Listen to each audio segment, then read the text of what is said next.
Hi all, అందరికీ నమస్కారం. Very good morning అండి. ఇది నా బ్రేక్ఫాస్ట్ కోసం నేను ప్రిపేర్ చేసుకుంటున్నానండి. ఇవాళ బ్రేక్ఫాస్ట్ వచ్చేసి మాది దోశ చేద్దాము అనేసి అనుకుంటున్నాను. నిన్నే బ్యాటర్ అంతా ప్రిపేర్ చేసి పెట్టుకున్నాను.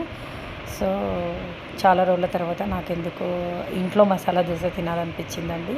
సో అందుకని చెప్పేసి నేను ఆ మసాలా దోశ కోసం అని చెప్పేసి ఆలు ఇవి ప్రిపేర్ చేసుకుంటున్నాను.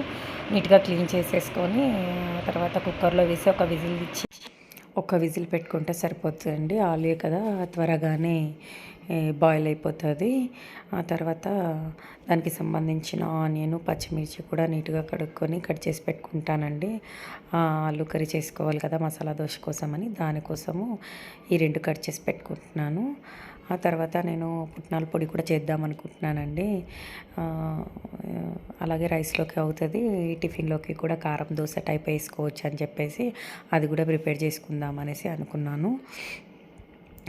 పుట్నాల పొడి కోసం కూడా ఏమేమి కావాలో అన్నీ ఉన్నాయా లేదా చెక్ చేసుకున్నాను, ఇంట్లో ఉన్నాయి. సో చేసుకుందాంలే, ఫస్ట్ అయితే ఈ ఆలు కర్రీ అయితే చేసేసుకుందాం అని చెప్పేసి కట్ చేసుకుంటున్నాను ఇవి ఆనియన్ అండ్ పచ్చిమిర్చి.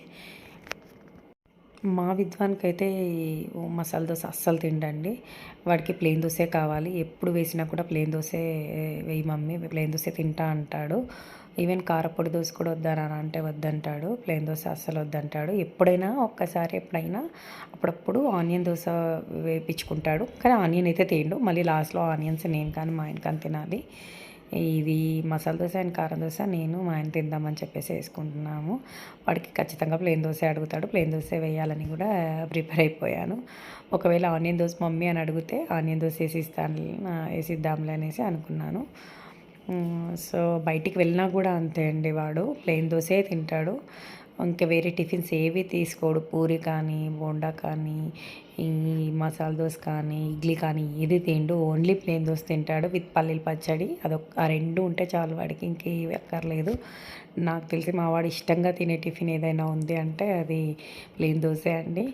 తర్వాత పుట్నాల పొడి కోసం అని చెప్పేసి పుట్నాలు, కొన్ని ధనియాలు, వెల్లుల్లి రెబ్బలు, కొంచెం కారం పొడి, కొంచెం సాల్ట్ వేసేసుకొని అలాగే పచ్చివే మిక్సీ కొట్టేసుకోవాలండి. ఆ తర్వాత మనం లైట్గా పోపు దినుసులు పోపు వేసేసుకుంటే చాలా టేస్టీగా ఉంటుంది. కొంచెం కరివేపాకు ఎక్కువ వేసేసుకున్నాం అనుకోండి, ఆయిల్ కొంచెం ఎక్కువ వేసుకొని కరివేపాకు కొంచెం ఎక్కువ వేసుకున్నాం అనుకోండి, చాలా టేస్టీగా ఉంటుంది పుట్నాల పొడి.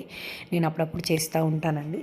అది నాకు దోశలోకి, ఇడ్లీలోకి చాలా హెల్ప్ అవుతుంది. ఈవెన్ వేడి వేడి అన్నంలోకి కూడా నెయ్యి వేసుకొని తింటే చాలా టేస్టీగా ఉంటుంది.